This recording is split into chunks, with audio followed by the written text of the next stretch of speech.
Assalamualaikum warahmatullahi wabarakatuh. Saya Alvina Joganita. Di sini saya akan melakukan penyuluhan tentang penggunaan air bersih. Apa itu air bersih? Air bersih adalah salah satu jenis sumber daya berbasis air yang bermutu baik dan biasa dimanfaatkan oleh manusia untuk dikonsumsi atau dalam melakukan aktivitas mereka sehari-hari. Termasuk diantaranya adalah sanitasi. Kemudian manfaat air bersih. Yang pertama, irigasi pertanian. Indonesia dikenal sebagai negara agraris karena banyak penduduknya yang memiliki mata pencaharian di bidang pertanian. Ketersediaan air bersih menjadi sebuah hal penting karena mempengaruhi sukses atau tidaknya hasil tani. Untuk itu, irigasi dengan menggunakan air bersih berguna demi menjaga kesuburan tanah dan mutu dari hasil produk petani. Kemudian yang kedua, menjaga kelestarian lingkungan. Air bersih memiliki peranan besar dalam menjaga kelestarian lingkungan yang ada di sekitar manusia. Misal, dengan adanya air yang cukup, maka banyak tumbuhan dan pepohonan yang tumbuh subur di sekitar kita. Dengan demikian, udara yang kita hirup akan semakin sejuk dan dapat mengurangi polusi udara. Yang ketiga, membersihkan badan dari kotoran. Masih ada banyak orang yang berpendapat bahwa mandi menggunakan air sungai saja sudah cukup untuk membersihkan badan dari kotoran yang menempel. Namun, pada kenyataannya, kita tidak akan tahu apakah air sungai tersebut cukup bersih atau tidak untuk dipakai.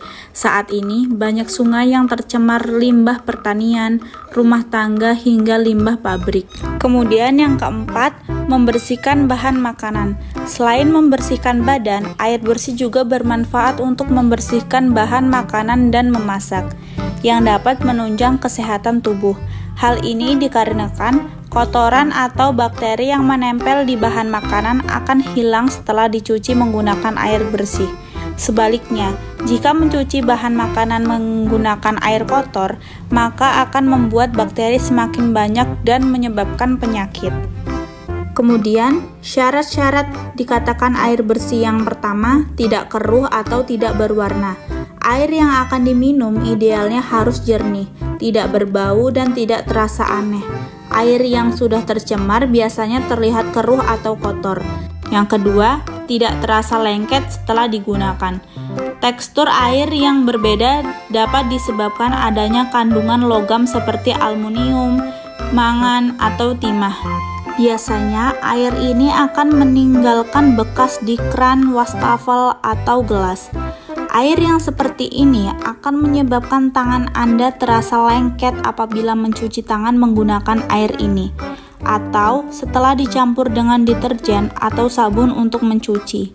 Yang ketiga, tidak berbau. Jika Anda mendapatkan air di rumah Anda menimbulkan bau seperti kolam renang, hal ini bisa menandakan adanya kelebihan klorin yang bisa menyebabkan masalah ginjal atau peningkatan resiko kanker. Kemudian yang keempat, tidak berasa. Apabila air minum di rumah Anda terasa seperti logam atau asin, bisa jadi itu dampak dari pipa atau besi yang berkarat dalam saluran air yang melepaskan logam seperti besi, mangan, zinc, tembaga, dan timah. Akan tetapi dalam beberapa kasus, rasa logam ini dapat terjadi akibat kadar pH atau keasaman air yang rendah. Selanjutnya yaitu sumber-sumber air bersih. Yang pertama, air laut. Air ini sifatnya asin karena mengandung garam NaCl. Kadar garam NaCl dalam air laut 3%. Dengan keadaan ini, maka air laut tidak memenuhi syarat untuk diminum. Kemudian yang kedua, air hujan. Cara menjadikan air hujan sebagai air minum hendaknya jangan saat air hujan baru mulai turun, karena masih mengandung banyak kotoran. Air hujan juga mempunyai sifat agresif, terutama terhadap pipa-pipa penyalur maupun reservoir, sehingga hal ini akan mempercepat terjadinya korosi atau karatan. Air hujan juga mempunyai sifat lunak, sehingga akan boros terhadap pemakaian sabun. Kemudian yang ketiga ada air permukaan. Air permukaan adalah air yang mengalir di permukaan bumi. Pada umumnya, air permukaan ini akan mendapat pengotoran selama pengalirannya, misalnya oleh lumpur, batang kayu, daun, kotoran industri, dan lainnya. Untuk meminumnya harus melewati proses pembersihan yang sempurna. Yang keempat, air tanah. Air tanah adalah air yang berada di bawah tanah di dalam zona jenuh di mana tekanan hidrostatiknya sama atau lebih besar dari tekanan atmosfer. Kemudian yang terakhir, mata air. Mata air adalah air tanah yang keluar dengan sendirinya ke permukaan tanah dengan hampir tidak dipengaruhi oleh musim, sedangkan kualitasnya sama dengan air dalam. Kemudian, penyakit-penyakit yang disebabkan karena tidak menggunakan air yang bersih. Yang pertama ada kolera.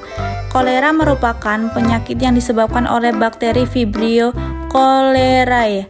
Bakteri ini biasanya muncul di air atau makanan yang terkontaminasi oleh feses orang yang menderita penyakit ini. Kalian juga bisa menderita kolera jika mencuci makanan menggunakan air yang terkontaminasi. Beberapa gejala kolera adalah diare, kram perut, muntah, dan sakit kepala. Kemudian yang kedua ada disentri. Disentri merupakan penyakit yang disebabkan oleh bakteri yang masuk ke mulut melalui air atau makanan yang tercemar. Beberapa gejala disentri antara lain adalah demam, muntah, sakit perut, dan diare parah. Kemudian yang terakhir ada diare. Diare adalah salah satu penyakit yang umum terjadi karena kasus pencemaran air. Penyakit ini disebabkan oleh bakteri dan parasit yang ada di air yang tercemar.